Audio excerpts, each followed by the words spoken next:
সুন্দরপুর নামে এক গ্রাম ছিল। সেখানে বাস করত টুনি, টোনা ও তাদের ছোট্ট মেয়ে টুকি। টুনির পরিবার ছিল মিষ্টি পরিবার। সেই গ্রামে এক শেয়াল ছিল। সে ভীষণই বদমাইশ ছিল। তার নাম ছিল ভোলু। বন্ধুরা, তোমরা যদি এইরকম আরো ভিডিও পেতে চাও তাহলে চ্যানেলটা অবশ্যই সাবস্ক্রাইব করে দিও। টোনা, শোনো মন দিয়ে। আমি ভাবছি বাড়িতেই শশা গাছ লাগাবো। গরমের দিনে শশা খেতে সবাই খুব ভালোবাসে, আর বাজারে বিক্রি করে টাকাও হবে। কি বলো তুমি? তাহলে আমি কালকে বীজ কিনে আনবো। অনেকগুলো কাজ করতে হবে, বুঝলে? তাহলে অনেক শশা উৎপন্ন হবে আর অনেক টাকা ইনকাম হবে। তুমি বাজারে যাও, আজ বিকেলে বীজ লাগাবো। এরপর টোনা বাজারে যায়। বাজার থেকে শশার বীজ কিনে নিয়ে আসে। এরপর বিকেল বেলায় টোনা এবং টুনি মিলে জমিতে বীজ রোপণ করে। দেখতে দেখতে কিছুদিন কেটে যায়। টুনির অনেক যত্নের জন্য ফলস্বরূপ গাছে অনেক শশা ধরে। হে ঈশ্বর, তুমি এভাবেই গাছে ফল দিও। তোমাকে অনেক ধন্যবাদ। টোনা, শোনো, তুমি আজকে বাজারে গিয়ে শশা বিক্রি করবে, আর আমিও বাড়িতে থেকে কিছু শশা বিক্রি করব। আগে চলো কিছু শশা খাওয়া যাক। কি মজা, কি মজা! আমাদের কত শশা হয়েছে। মা, মা, আমি শশা খাবো। আমাকে বিট নুন দিয়ে মাখিয়ে শশা খেতে দাও। আচ্ছা বাবা, দিচ্ছি, থাম এবার। যখন এইসব কথাবার্তা হচ্ছিল, ভোলু শিয়াল তখনই টুনির বাড়ির পাশ দিয়ে যাচ্ছিল। সে উকি দিয়ে শশা গাছটি দেখে। কত সুন্দর সুন্দর কচি কচি শশা! এই গরমে এরম শশা থাকলে আর কি চাই? আজকে রাতে সব শশা পেরে নিতে হবে।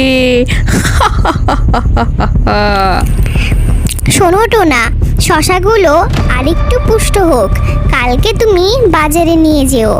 আজকে আমরা সবাই পেট ভরে শশা খাই। সেদিন রাত্রিবেলায় শিয়াল চুপি চুপি টুনিদের বাড়িতে আসে এবং সব শশা পাড়ে এবং পালিয়ে যায়। পরের দিন সকালে টুনি ঘুম থেকে উঠে দেখে গাছে একটা শশাও নেই। এই কি সর্বনাশ হলো গো আমার! গাছে যে একটা শশাও নেই। কে চুরি করলি রে আবার শশা? সর্বনাশা! টোনা, শান্ত হও, কান্নাকাটি করো না, গাছে আরো শশা হবে। আমি শান্ত হতে পারছি না। আমি এক্ষুনি বনপরীর কাছে যাব, গিয়ে সব উত্তর পাবো। এরপর টুনি বনপরীর কাছে যায় এবং তাকে স্মরণ করে, তাকে ডাকে। বনপরী, ও বনপরী, আমাকে সাড়া দাও। আমি খুব বিপদে পড়ে এসেছি তোমার কাছে। বল টুনি, কি সমস্যা হয়েছে তোর? কিসের বিপদ? বনপরী, আমি অনেক কষ্টে অনেক যত্ন নিয়ে শশা গাছ বড় করেছি, আর সেই গাছে শশাও ধরেছে, কিন্তু সেই শশা কে চুরি করে নিয়েছে। এরপর বনপরী শেয়ালের কথা বলে যে শেয়ালই প্রকৃত চোর, এবং টুনিকে একটি জাদুই জলের পাত্র দেয়। টুনি সেটি নিয়ে বাড়ি ফিরে আসে ও শশা গাছে ছিটিয়ে দেয়, আর তার শশা চুরি হয় না। মানিকনগর নামে এক রাজ্যের রাজা ছিল ঈগলরাজ মানিকাকান্ত। তার রাজ্যে সবাই মোটেই খুশি ছিল না। কেউ বড়লোক হবার স্বপ্ন দেখলেই সেটা স্বপ্নই হয়ে থেকে যেত। সেই রাজ্যের এক মিষ্টি পরিবার ছিল টুনির পরিবার। টুনি একদিন ঘুমিয়ে ঘুমিয়ে স্বপ্ন দেখে। আমি এটা কাকে দেখছি? স্বয়ং মা ভগবতী।